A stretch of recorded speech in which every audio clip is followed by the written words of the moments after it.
Xoş gördük Murad müəllim. Salam, xoş gördük. Murad müəllim, səhifəmizə gələn suallardan biri budur ki, onlayn hazırlaşaraq istədiyim nəticəni əldə edə bilərəmmi? Əlbəttə ki, mümkündür. Əslində hər bir insanın öyrənmə tərzi var. Kimi vizual, kimi audio, kimi kinestetik və s. Amma ümumi olaraq praktikada rast gəlmişik biz.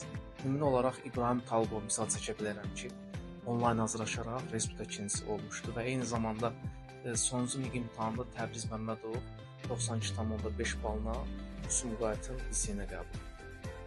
Bir də digər suallarımızdan da biri odur ki, deyilənlərə görə bu il MİQ imtahanları çətin olacaq. Bu barədə siz nə düşünürsünüz?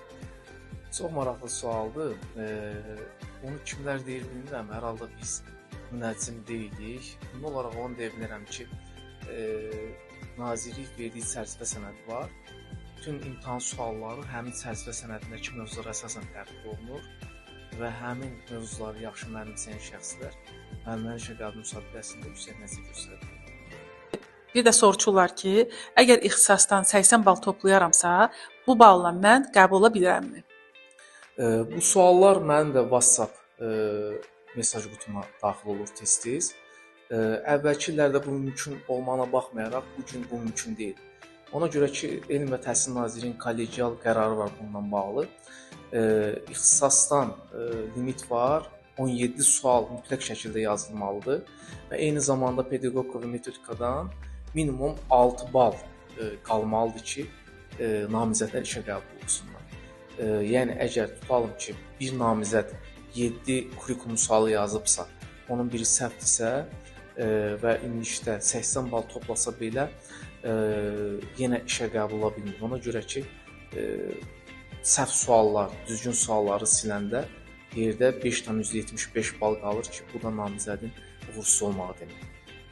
Digər suallardan da biri odur ki, Murad müəllim, siz öz müdavimlərinizə müsahibə mərhələsində və ixtisas seçimində dəstək olursunuzmu?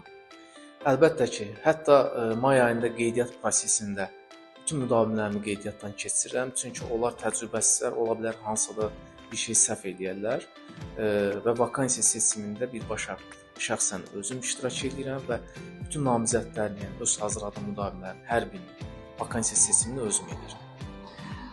Murad müəllim, son olaraq müdavimlərə nə tövsiyə edərsiniz?